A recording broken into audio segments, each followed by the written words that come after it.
नमस्कार dear students, स्वागत है आपका अपने YouTube channel Kishan science classes में। आज हम पढ़ने वाले हैं ओम के नियम की व्युत्पत्ति। तो देखिए, ओम के नियम की व्युत्पत्ति के बारे में हमने एक बात पढ़ रखी है, अनुगमन वेग व धारा में संबंध। ये हमने पिछले वीडियो में पढ़ा था। तो देखिए, अनुगमन वेग व धारा में संबंध क्या है। तो अनुगमन वेग और धारा में संबंध है Vd बराबर I अपॉन ANE। मैं इसे दे सकता हूं समीकरण नंबर 1। अब दूसरी बात अपन ने पढ़ रखी है, अनुगमन वेग व विभवांतर में संबंध।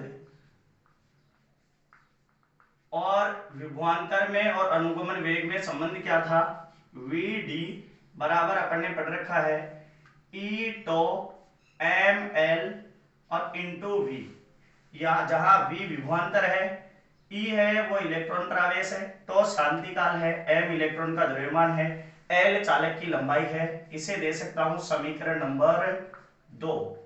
अब देखिए, यदि मैं बात करूं समीकरण 1 व 2 से, तो देखिए समीकरण 1 व 2 से Vd बराबर Vd है, तो मैं यहां लिख सकता हूं, क्या लिख सकता हूं भाई, E to ml, E to ml V is equals to I upon ANE।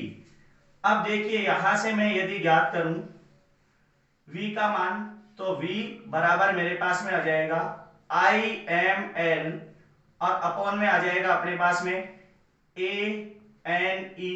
और ये E टो है, ये किधर चला जाएगा भाई, भाग में चला जाएगा E टो।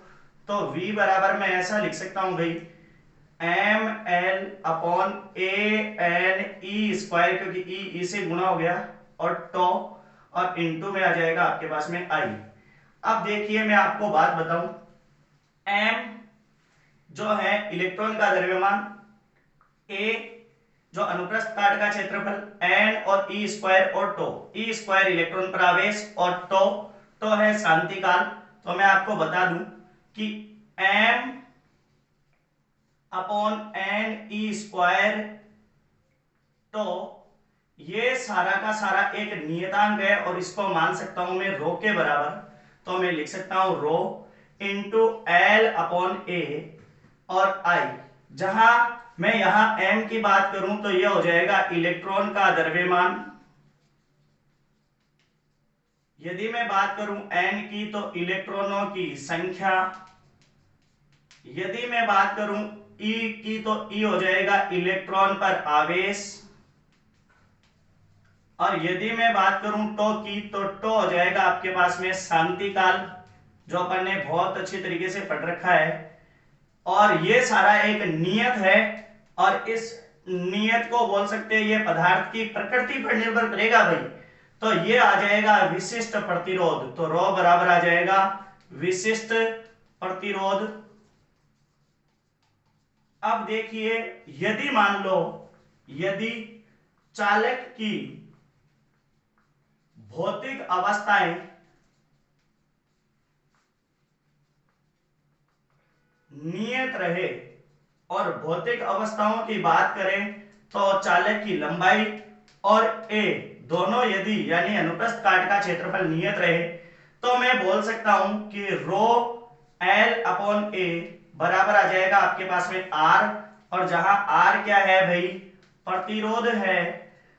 तो अपने पास में अगली जो स्टेप आ जाएगी वो आने वाली है आपके पास में कितनी, क्या आने वाली है भाई, यहां से लेंगे देखो V बराबर रो L अपॉन A, इसकी जगह R लिख सकते हैं, और इंटू I। तो V बराबर ये नियतांक है, तो V समानुपाती क्या हो जाएगा I। और आपके पास में ओम का नियम क्या था कि यदि किसी चालक तार में कोई धारा प्रवाहित की जाती है, तो उसके सिरों पर उत्पन्न विभवांतर वो धारा के समानुपाती होता है। तो यही क्या है आपके पास में ओम का नियम है। तो आप लिख सकते हैं यही ओम का नियम है। तो देखिए, आपके पास में क्या बन गया भाई, कि किस तरीके से ओम के नियम की व्युत्पत्ति हुई। आपको बहुत अच्छे तरीके से समझ में आया होगा। जय हिंद, धन्यवाद, जय भारत।